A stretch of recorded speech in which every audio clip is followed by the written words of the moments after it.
let's go on to the sixth and seventh, and I want to ask you a little bit about the broader picture, etc. But these stories are just, so easy to read, and you can read, they're all integrated in their own right, and you can read them one at a time. It's just wonderful. The sixth one you'd like to talk about. So very quickly, let me do the sixth and seventh together, Pranoy. Okay. The sixth, yes. I've already mentioned, Philip Spratt, who came as a communist trying to blow up India, was jailed in Meerut, in the Meerut conspiracy case. In jail, started reading Gandhi, was cured of his communism. Just before he went to jail, he fell in love with a Tamil girl called Sita.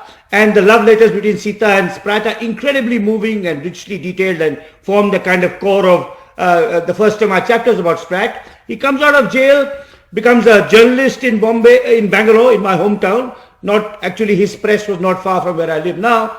And then moves steadily rightwards and becomes an ideologue of the Swatantra Party.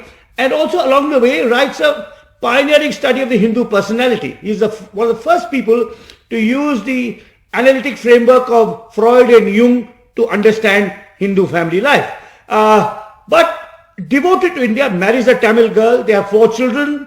The grandchildren are still working in Bangalore. One child became Inspector General of Police in Haryana. Is known as Philip Mohan Spratt. Herbert Mohan Spratt. So completely indigenized himself and a fighter for freedom, for political freedom, economic freedom, a wonderfully fluent writer. And as I said, his book on Gandhi and his book Hindu Culture and Personality are still read and referenced by scholars. The last one thing which you said, which I think we really need, which we had learned from, against the license Raj, right? License permit Raj. Yeah. So I mean, he was an early advocate of entrepreneurship and the free market. And Rajaji, the founder of the Swatantra Party, recognized this attribute in him and persuaded him to shift from Bangalore to Madras, where he worked as an editor of Swarajya, which was Rajaji's magazine at that time. The last person I'll briefly mention was an American, the second American after Stokes, was a man called Dick Cayton, who came as a missionary like Stokes, left the church, again knew Gandhi, was deported during the Quit India movement of 1942-43 because he was working with students in Mysore.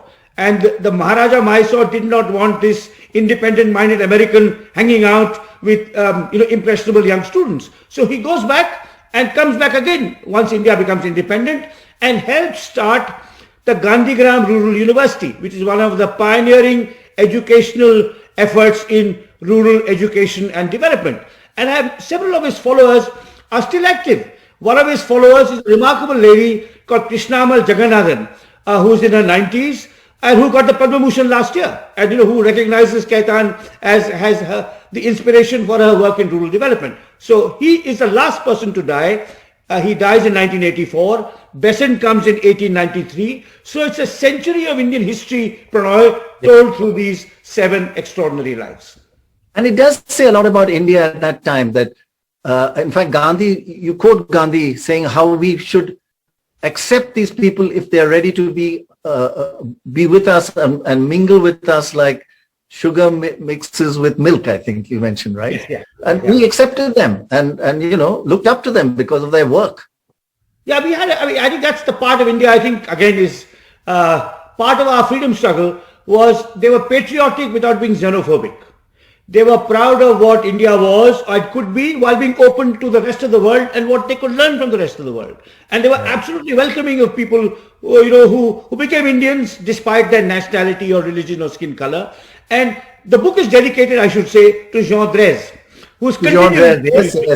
So I used to know Jean Drèze was a Delhi School of Economics. A wonderful. And he is a Belgian-born Indian economist, just as Spratt was a British-born Indian journalist, or likewise with Horniman and so on. Exactly. So I think it's an open-minded, pluralistic, Catholic tradition of the Indian national movement that these people were part of. It was not xenophobic. We were fighting the British, but we were open to the best ideas from everywhere. That's changed in the world today, right? Changed in India and in many other countries. Absolutely. And I of course, this book has been in my mind a very long time, from at least for 20 years, and it's only come together now. I'll be getting material in the archives all these years. But I realize now that I'm glad I delayed its writing and publication, because we live in a world riven by xenophobia, paranoia, jingoistic nationalism, not just in our country, but in Turkey, in Russia, in Britain, in the USA, in China. I mean, Xi Jinping's absolute hostility to the outside world, his dogmatic conviction that only China knows best. China will tell you what to do. So I think this kind of narrow-minded, insular, and ultimately destructive xenophobia that is sweeping the world, to that these lives offer a kind of salutary example. They tell you we can be different. The timing is perfect because we can learn so much from it, which at this time is so important.